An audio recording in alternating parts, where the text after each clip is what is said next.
So I did my personal ranking of the Mega Man X titles, and that was fun. So I figured I'd do the same for all the mainline classic titles. As I did though, I realized something. It's a lot harder to justify putting stuff at the bottom of this list than it was for the last. I can dunk on X6 and X7, heck, even give X5 a hard time, and that's perfectly acceptable. But for the 11 classic games on consoles, I feel bad for every game I put below top 5. This one might be a bit more contentious than only putting the clunky 3D horror show second from the bottom. But oh well, I'm Wes the Explosion, and this is how I'd rank the mainline Mega Man classic titles, personally. At the bottom, for number 11, is the only game on this list that I dislike, Mega Man 5. While I remember not being as fond of it as the others when I played it on the Anniversary Collection for GameCube, I don't think I really understood how much I truly do not care for this one until I started revisiting the games a few years back. Most Mega Man games feel finely honed, every block carefully in its place, every challenge expertly designed, but here, much of the difficulty feels artificial. There are enemies that spawn in at odd points, like mid-jump, giving you no time to dodge. Some falls can drop you directly onto spikes if you don't know that they're there. The water vehicle and Wave Man stage is just a pain to use. A few bosses walk as faster than you, so if you collide with them, they can just kinda keep pace and hit you again when your iframes drop. And while I swear I remember there being a pattern to them, the Gems and Crystal Man stage seem to drop randomly, so the only way through them are luck, intuition, or the star crash. If I'm missing something on that last one, advice would be appreciated. Some of these things aren't purely unique to this entry, but they do seem to stack up a bit more here. The weapons also really don't do much for me, and I really hate trying to use the Power Stone. I also find the bosses a little lackluster.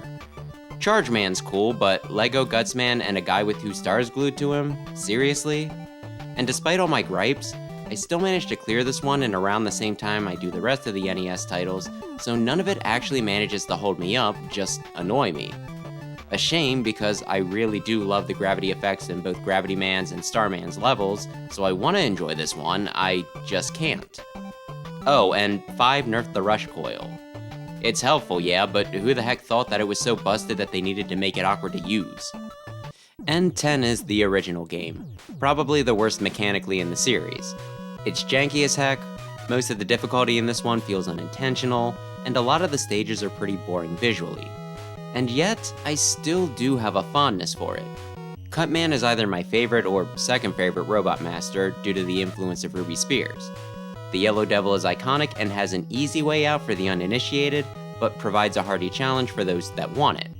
Most of the weapons are pretty useful, and it can be a fun game to break with the Magnet Beam.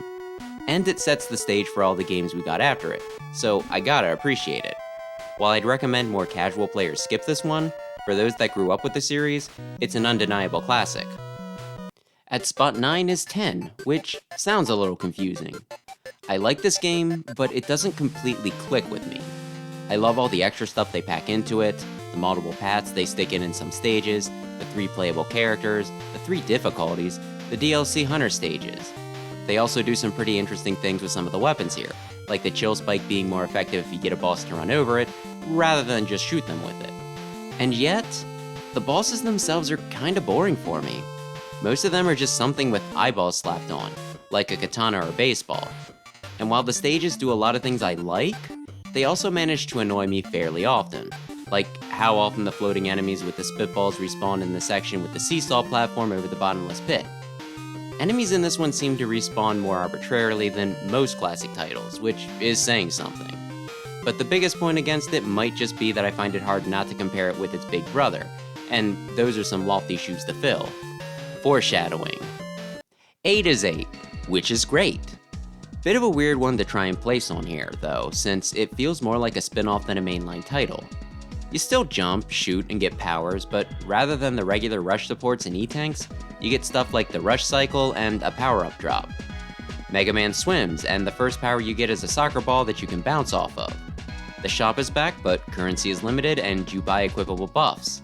The levels are a bit longer and have more than just platforming, doing stuff like a bullet hell but without the hell and the jump jump slide slide. That's not to say that the fundamentals aren't still here or that I don't enjoy myself. The boss designs are great and the weapons have some pretty decent secondary functions. Still though, it winds up feeling a lot different compared to pretty much all the other numbered entries, and I tend to like the typical formula better. I feel like I need to be in a particular mood for this one. Oh, and Duo is a pretty cool addition, which we saw more outside of an oddball arcade title and an unreleased Korean MMO. Mega Man 11, coming in at 7, is the reason I didn't do this list 2 weeks ago. The other 10 games I've played plenty of, but when it comes to this one, I'm still pretty green. When I played it originally, near release, I remember enjoying it, but being surprised by how much trouble it gave me and figured I was out of practice.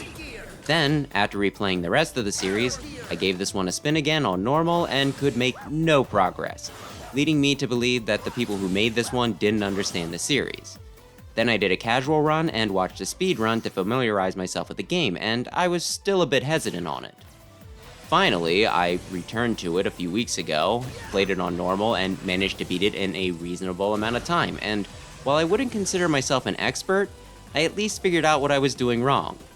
I was trying to play this one like the rest of the classic games and not utilizing the double gear system enough.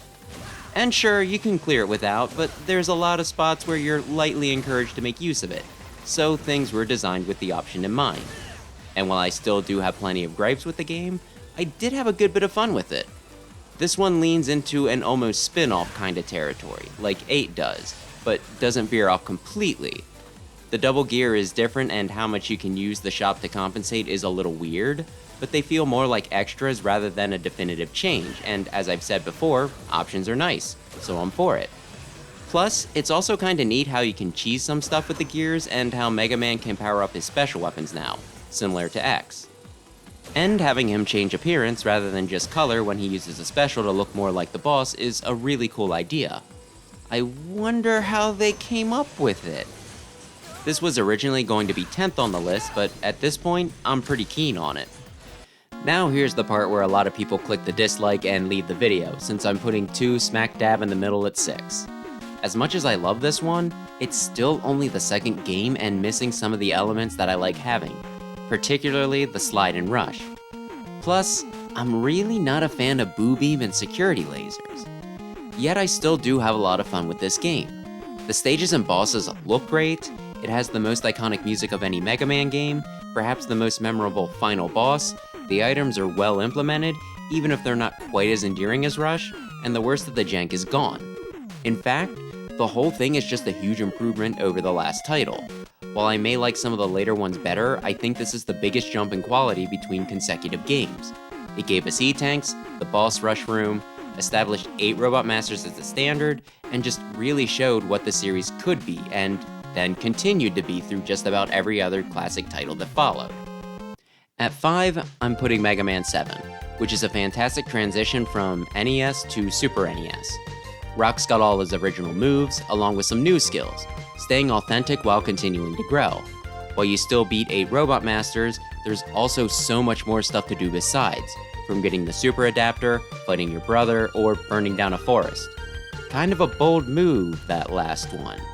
It's a game you can just blast through, or take your time to find all the extras to draw out your playthrough, if you're enjoying yourself. And the sprite work here is amazing, some of the best for this console. I never have to question what I'm looking at, everything is just so nicely detailed, and many of the individual characters are really expressive, with a lot more smaller movements than you would expect from this era. The boss designs are also really nice, even with one of them being a literal pile of trash. And each weapon also seems to have more going for it than just shoot, but different. The game also gave us bass and treble, is the first to have an intro stage, and also introduced the shop, so they really expanded things a lot. This one might actually be a spot or 2 higher on the list if it wasn't for just one thing. The Wily capsule. Sweet Christmas, this thing is a pain, and knowing that it's waiting for me at the end of a run fills me with dread, hanging over me like the sword of Damocles. Maybe I'll be in the zone and take Wily out quick, maybe I'll be having an off day and need to run through the boss rush several times. I won't know until I get there. And I know what some of you are going to say, it's not that bad, you just need to get better at the game, and to you, I have 2 rebuttals. First, I managed to beat it in one go the last time I played. And second, Keiji Inafune, the guy that was largely in charge of making these games, said that he wanted to make this one insanely hard. Call me crazy, but I'm going to call him more of an expert in this field, so if he says it's hard, it's hard. 4 is 4, appropriately enough. This game has all the staples of the classic series: the slide, rush, and charge shot, on top of having 2 extra support tools you can find, which are somewhat reminiscent of the items from Mega Man 2. It's also firing on all cylinders with music, stage designs, and gimmicks, along with some side paths, some good boss designs, and weapons. This is actually the game I'd recommend the most for newcomers, it having everything you would expect from a Mega Man title with just a few extras for spice. It even has a gimme boss, Toadman, which might seem lame to veterans but is great for beginners, and since weaknesses make a full circle through the bosses, nothing too funky here, they can just plan their route by the recommended order. Very user-friendly. The game does everything I want in a classic title, and I have little to no complaints when it comes to this one. That said, it doesn't manage to wow me quite as much as the next 3 do. Choosing 9 for 3rd is probably the most surprising placement on this list for me. When this game first came out, I was out of practice, got stuck on a Wily stage, and just rage quit. I don't think I even picked up 10 due to being so disgusted with this one. And yet, here we are. It just has a lot of great stuff going on that I can't deny. I love how the bosses look in this game. The cast really stands out while still remaining very Mega Man. Galaxy Man is a particular favorite of mine, and not just the boss or his pretty darn fun weapon, but also his stage. I think the bouncy warp blocks may just be my favorite stage gimmick of any Mega Man title. Each of the weapons feel worth using. From the concrete blocks, which can create extra footholds, to the Hornet Chaser grabbing items for you, to the Magma Bazooka, just for some extra coverage and oomph. But more than anything, I think it's what turned me off originally that I like so much about it now. When I first played it, I thought Inti Creates was fetishizing Mega Man 2 way too much and made this game harder as a result of them blowing how tricky the older games were way out of proportion, and to a degree I still believe that. And yet, I've come to love some of the malarkey it throws at me. You see this part in Jewel Man's stage and you can instantly tell what you're supposed to do, but have to question how doable it is. You give it a few tries and die. Heck, depending on your skill level, maybe you're stuck here for a while, but when you do manage to clear it, it's a huge ego boost. There's several trials like this, and while there's a few cheap deaths here and there, for the most part, they tend to be challenging but fair and very satisfying to overcome. That's why I went from originally thinking this game was bullcrap, to finding it not so bad, but still irritating at points when I revisited it, to now finally accepting that I'm kind of into it pretty recently. Still do miss the slide though. I'd rank Mega Man 6 for 2nd, and it's honestly pretty darn close to 1st. It just does so many interesting things. First off, I've been known to indulge in battle manga like Dragon Ball, so the premise of a world martial arts tournament for robots sounds really fun, and having the bad guy be totally not Wily in a beard and shades is funny to me. That setup leads to perhaps my favorite aspect of the game, each stage and Robot Master representing a different country. America gets the Wild West, with a Native American as a boss. England gets a fortress with a knight.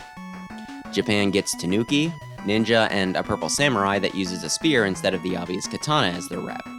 And on top of that, Rush gets completely retooled into the power and jet adapter. The first is very strong, but with limited range, while the second can fly, but only for a limited time, and its only offense is a pea shooter. Neither is all powerful, but both can be abused if you learn the ins and outs. It can really change how you come at a stage. There's also alternate paths to 4 of the boss rooms to test your basic understanding of the adapters. And then there's the difficulty. While I wouldn't call this game a pushover, I'd say I can get through this one a bit easier than most of the NES titles.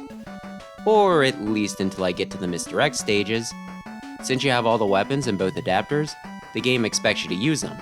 While not the only classic title to do this, I definitely feel the pressure a lot more, especially with how many spikes I have to float around with Jet. This game is just an all-around delight. And at number 1, my favorite from this series, which you can probably guess if you've been paying attention, is Mega Man 3, a game so grand that the cartridge couldn't contain it. Seriously, some stuff was cut due to data storage limitations. As much as I love 1 and 2, this is the first that feels fully realized to me. The slide gives Mega Man much more maneuverability, and the games just don't feel right without it. Yeah, I know I ranked 9 3rd. The inclusion of Rush adds a lot more personality to the support items, and this is the only time where Rush Jet is straight up broken. Just mind the ammo count. This roster of Robot Masters is my favorite in the series, Shadow Man being my top pick, but Magnet and Snake not being far behind, and I really like the Doc Robot, which give you 2 set of bosses for the price of 1, with new strategies for new weaknesses.